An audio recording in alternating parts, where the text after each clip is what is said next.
చేస్తున్నాము. ఓకే గురునాథం గారు, నా ఆడియో క్లియర్ గా ఉందా మీకు? గురునాథం గారు, ఏంటి ఇప్పుడు అత్యవసరంగా అసెంబ్లీ సమావేశం ఏర్పాటు చేయడం, ఈ బిల్లు చేయడం, అమరావతి రాజధాని అని చెప్పి దాన్ని కేంద్రానికి పంపడం, దీనివల్ల ఏమైనా ఉపయోగం ఉంటుందా అనేటటువంటి చర్చ నడుస్తుంది. విపక్షం వాదన మీరు విన్నారు. కొంతమంది విశ్లేషకులు ఇది కరెక్టే అంటుంటే, లేదు అక్కడంతా ఏదో రియల్ ఎస్టేట్ పడిపోయింది, దానికి కొంత భూమి ఇవ్వడం కోసమో లేదంటే విపక్ష పార్టీకి సంబంధించి మరోసారి బోన్లో నిలబెట్టే ప్రయత్నం, ఇదంతా ఒక రాజకీయ ప్రయత్నం తప్పితే నిజంగా దీనివల్ల ఏం ఉపయోగం లేదు అనేటటువంటి వాదన మరికొంతమంది వినిపిస్తున్నటువంటి పరిస్థితి. ఏం చెప్తారు? ప్యానెల్లో ఉన్న అందరికి నమస్కారం.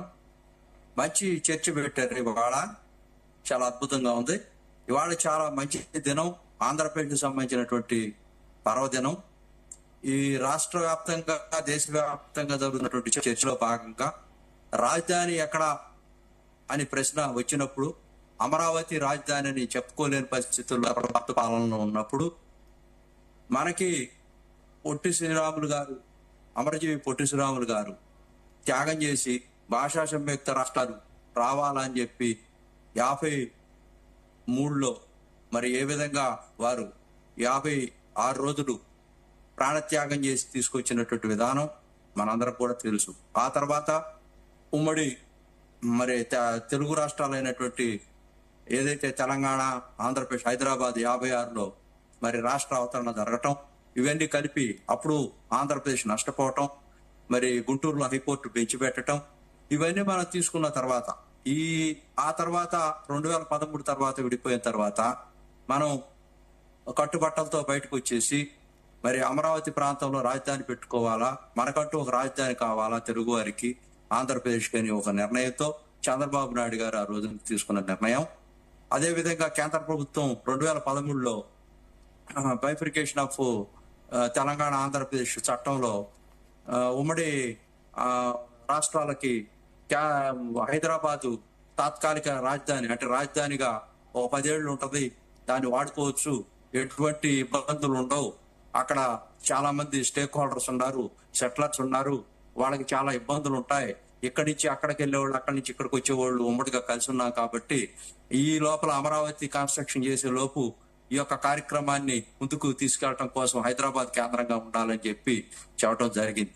ఆ నేపథ్యంలో 14న శరవేగంగా అడుగులు ముందుకేసి 33,000 ఎకరాలు, అదేవిధంగా ఎసైన్ ల్యాండ్ కానీ లంక భూములన్నీ కలిపి 52,000 ఎకరాలు అమరావతి కోసం స్వచ్ఛందంగా రైతులు కేవలం చంద్రబాబు నాయుడు గారి యొక్క నాయకత్వాన్ని నమ్మి విశ్వసనీయతతో ease doing business, self financing, అదేవిధంగా సస్టైనబిలిటీ తీసుకురావాలనేటువంటి ఒక అద్భుతమైన నిర్మాణం చేయాలా, మనం కూడా ఛత్తీస్గఢ్ లో లాగా ఒక రాజధాని కట్టుకోవాలా, జార్ఖండ్ లో లాగా ఒక రాజధాని కట్టుకోవాలా, భారతదేశంలో ఉన్నటువంటి రాజధానులు తలతన్నే విధంగా సింగపూర్ ఉండాలనేటువంటి ఒక నేపథ్యంలో తీసుకొస్తే, దానికోసం overnight we cannot build the Rome city.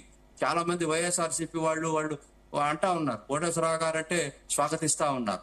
సరే, వాటిలో ఉన్నటువంటి మంచి చెడుల గురించి ఆలోచిస్తా ఉన్నారు.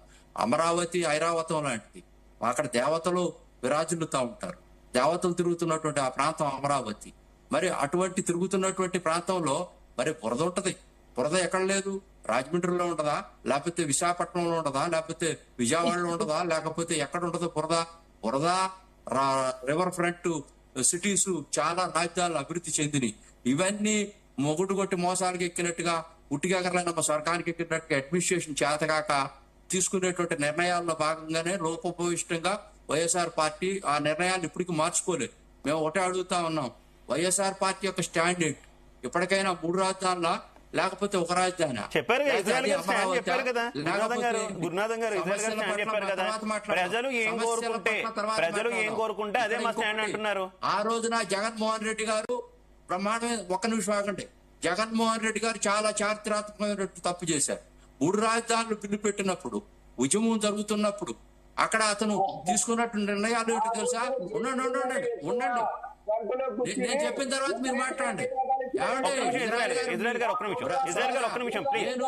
ఇజ్రాయెల్ గారు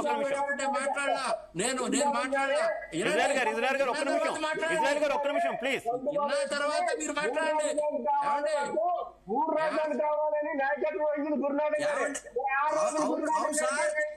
ఇజ్రాయెల్ గారు, నేను డిబేట్ అవ్వట్లా, అక్కడికే వస్తున్నా, ఆ సబ్జెక్ట్ నేను ఉద్యమకారుని కాబట్టి చెప్తున్నాను. ఒక్క నిమిషం ఆగండి, ఒక్క నిమిషం అంటే మీకు తెలుస్తుంది. నేను ఎవరిని విమర్శించట్లా, ఇక్కడ విధానపరమైన అంశాల గురించి మాట్లాడుతున్నాను. మీరు చెబుతున్న సమాధానం వస్తున్నాను. ఆ రోజున జగన్మోహన్ రెడ్డి గారు మేము ఏదైతే నమ్మి 3 రాజధానుల ఉద్యమం అని చేసినప్పుడు ఒక్క ఫాల్ట్ చేశాడు అక్కడ, అతనికి తెలుసు సీఎం గా. ఇప్పుడు ఇందాక ఇజ్రాయెల్ గారు అన్నారు శాసన మండలిలో ఇప్పుడు చర్చకు రాదా అని. ఆ రోజున షరీఫ్ గారు అధ్యక్షతన చైర్మన్ గా ఉన్నప్పుడు, శాసనసభలో మెజారిటీ ఉన్నప్పుడు ఒక సీఎం గా ఉండి అంత పరిజ్ఞానం ఉన్నటువంటి వ్యక్తిగా ఉందో లేదో నాకు తెలియదు, కానీ శాసన మండలిలో బిల్లు వెళ్తే వీగిపోద్దని తెలిసి వాళ్ళు సెలెక్ట్ కమిటీకి పంపిస్తే దాంట్లో సంతకం పెట్టకుండా షరీఫ్ గారిది జనాల్ని భ్రమింపజేయటం కోసం, తెలుగుదేశం పార్టీ ఏదో తప్పు చేస్తుందనే దానికోసం, భూతత్వంలో చూపించడం కోసం అతనికి చిత్తశుద్ధి ఉంటే శాసన మండలిలో కాదని చెప్పి మెజారిటీ వచ్చిన తర్వాత చట్టం చేయాలి, కానీ మెజారిటీ లేకుండా ప్రవేశపెట్టి యాగి చేసి 3 రాజధానులు అనే దాన్ని ఒక అంశాన్ని భూతత్వంగా రాజకీయంగా వాడుకోవటం కోసం ఆ రోజున శాసన మండలిలో జరిగినటువంటి పరాభవంతో మరి బిల్లు పాస్ కాలేదు. ఇదంతా కూడా చంద్రబాబు నాయుడు గారు వ్యతిరేకిస్తున్నారు, చంద్రబాబు నాయుడు గారు వ్యతిరేకిస్తా ఉన్నారు 3 రాజధానుల విధానాన్ని అని చెప్పి భూతత్వంలో చూపించడం కోసం చేసినటువంటి ప్రయత్నంలో భాగంగా నీకు అవగాహన లేకపోతే రాజకీయంగా లబ్ధి పొందడం కోసమా, లేకపోతే 3 రాజధానులు దాని మీద చిత్తశుద్ధి లేకపోవటమా? ఇవన్నీ కూడా చాలా మందిని ఈ రాష్ట్రంలో అల్లకల్లోలం చేసి ఒక పక్క ఒక రాజధాని పెట్టుబడిదారు ఉద్యమాలు ఒక రాష్ట్ర ప్రభుత్వాలు చేయిస్తాయా అండి? పెట్టుబడిదారు ఉద్యమాలు చేయించడం, పెట్టుబడిదారు ఉద్యమాలు రాష్ట్రాలకు అవసరమా, ప్రభుత్వానికి అవసరమా? ఈ విధమైనటువంటి విధానాలను కొనసాగించడం వల్ల, ఈ విధమైనటువంటి తప్పుడు ఆలోచనలు చేయటం వల్ల సమాజంలో ఎంతో మంది ఇబ్బంది పడిపోయి, మీలాంటి ఇజ్రాయెల్ లాంటి వ్యక్తులు కూడా రాజకీయాల్లో అవగాహనతో ముందుకెళ్తున్నటువంటి చాలా యువత, చాలా మంది అధికారం మళ్ళా వస్తుంది జగన్మోహన్ రెడ్డి గారిని కలగన్నటువంటి ఈ యొక్క పార్టీలో చాలా మంది కూడా చాలా ఇబ్బందులు పడ్డారు, చాలా విధానపరమైనటువంటి అంశాలని ఈ రోజున మరొకసారి తప్పిదం లేదు.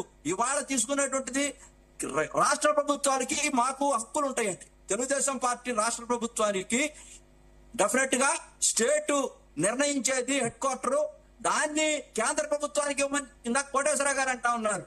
ఇప్పటికైనా కేంద్ర ప్రభుత్వం సమగ్రమైనటువంటి బిల్లు తీసుకురావాలి. ఫస్ట్ టైం ఇన్ హిస్టరీ ఈ దేశంలో ఇప్పటిదాకా కూడా చట్టం ఎక్కడ రాష్ట్ర ప్రభుత్వాలకు సంబంధించినటువంటి రాజధానులు చట్టం ఎక్కడా చేయలే కేంద్ర ప్రభుత్వంలో, ఇదే ఫస్ట్ టైం. ఎందుకు చేస్తున్నారంటే ఎవరికి వెళ్తా ఉంటే కుక్కలు మురుగుతా ఉన్నాయి. చాలా మంది హిస్టరీ కాదు గురునాథం గారు, ఇదే హిస్టరీ కాదు. గురునాథం గారు ఒక నిమిషం, గురునాథం గారు ఒకసారి వినాలి, గురునాథం గారు ఒక నిమిషం వినాలి, గురునాథం గారు ఒక నిమిషం వినాలి, గురునాథం గారు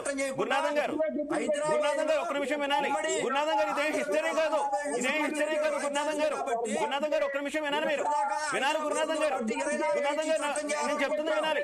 గురునాథం గారు ఒక నిమిషం, ఇజ్రాయెల్ గారు ఒక నిమిషం, ఇజ్రాయెల్ గారు ఒక నిమిషం ప్లీజ్. వ్యతిరేకంగా శాసన మండలిలో బిల్లు పెడితే దానికి వ్యతిరేకంగా ఓటింగ్ చేయాలనా, వ్యతిరేకంగా నేను చెప్పేది వినాలి, నేను చెప్పేది వినాలి. ఆర్థిక పరిపుష్టి లేకపోతే మాట్లాడతాం, విషయాల పైన మనం మాట్లాడతాం.